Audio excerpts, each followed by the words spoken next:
कर्मचारियों के लिए बड़ी खुशखबरी। हेलो दोस्तों, नए वीडियो में आपका स्वागत है। दोस्तों, मेरे चैनल पर बने रहें और अधिक से अधिक सब्सक्राइब करें। तो सरकार ने अपने कर्मचारियों को मिलने वाले महंगाई भत्ते में बढ़ोतरी का ऐलान मार्च महीने में ही कर दिया था, जिसके तहत अब कर्मचारी को नए फार्मूले के अनुसार बढ़ी हुई सैलरी प्राप्त होगी। ऐसे में यदि आप भी केंद्र सरकार के अंतर्गत कार्य करते हैं तो आपको इस महीने की सैलरी में 50% महंगाई भत्ता प्राप्त होगा, शुरू हो जाएगा। इसके अतिरिक्त सरकार द्वारा एचआरए के अंदर भी बढ़ोतरी की गई, जिसकी सैलरी में ज़्यादा इजाफा होगा। हालांकि सरकार द्वारा आने वाले कुछ महीनों में कर्मचारी को सैलरी को बढ़ाने का प्रस्ताव पास किया जा सकता है, जिससे कर्मचारी को वैसे सैलरी 25,000 तक बढ़ जाएगा।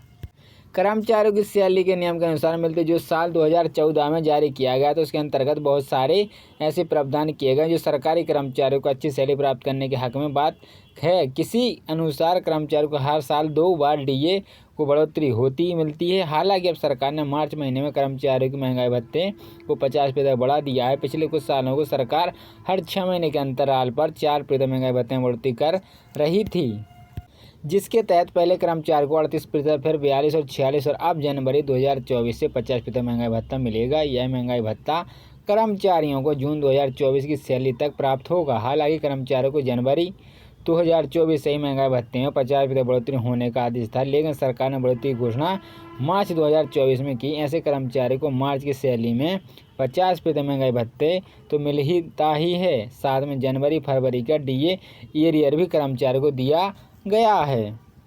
50% के बाद महंगाई भत्ते में क्या होगा? अधिकतर सरकारी कर्मचारी को मन में यह प्रश्न आ रहा है कि 50% महंगाई भत्ते के बाद इससे कितनी बढ़ोतरी होगी। बता दें कि अभी भी देश में कुछ विभागों के कर्मचारियों को छठे वेतन आयोग के अनुसार सैलरी प्राप्त की जा रही है, जिससे उनका महंगाई भत्ता तो बढ़ता है 210% से ज़्यादा हो गया है, लेकिन अभी तक उनकी बेसिक सैलरी के अंदर इजाफा नहीं हुआ है। लेकिन यदि सातवें वेतन के अनुसार सैलरी प्राप्त करने वाले कर्मचारी की बात की जाए तो इन्हें बेसिक सैलरी के 50% महंगाई भत्ता दिया जाएगा। इसके साथ ही साथ वेतनमान आयोगों में इस बात पर चर्चा की है कि जैसे कर्मचारी को महंगाई भत्ता की बेसिक सैलरी का 50% तक पहुँच जाता है तो इसे दोबारा से शून्य कर दिया जाएगा।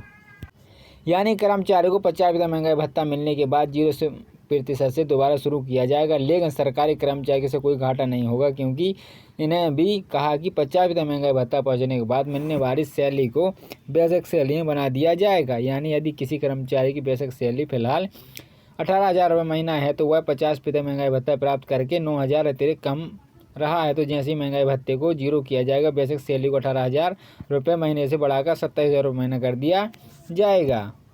इस प्रकार मिलता है महंगाई भत्ता। श्रम मंत्रालय द्वारा हर महीने होने वाले महंगाई भत्ते को देखते हुए आखिर भारतीय उपभोक्ता मूल्य सूचकांक तैयार किया जाता है, जैसे आमतौर पर AICPI कहा जाता है। इसे दिन दिए गए आंकड़ों के अनुसार इस बात का निर्णय होता है कि किसी विशेष महीने में महंगाई भत्ते के अंदर किसी इजाफा हुआ है। जब सरकार अपने कर्मचारी को महंगाई भत्ता तैयार करती है तो AICPI को देखते हुए, हालांकि विभाग द्वारा 1 महीने के विलंब से आंकड़े जारी किए जाते हैं। यानी जनवरी महीने में CPI इंडेक्स फरवरी महीने के अंत में जारी किया जाता है। इसी कारण सरकार को जनवरी महीने का महंगाई भत्ता बढ़ाने का ऐलान मार्च में करना पड़ा, क्योंकि जनवरी के आंकड़े फरवरी के अंत में आए थे। इस प्रकार AICPI के अंतर्गत दिए गए आंकड़ों का 12 महीने का औसत निकाला जाता है। वह औसत भी डीए के अंदर होने वाली वृद्धि को दर्शाता है। सरकार ने 50% महंगाई भत्ता तो बढ़ा दिया है, लेकिन इसे संबंध में आगे कोई सूचना जारी नहीं की। ऐसे कर्मचारियों को बढ़ी हुई सैलरी के इंतजार करने के लिए सरकार द्वारा जारी किए गए अधिकारी नोटिस जारी का इंतजार करना होगा।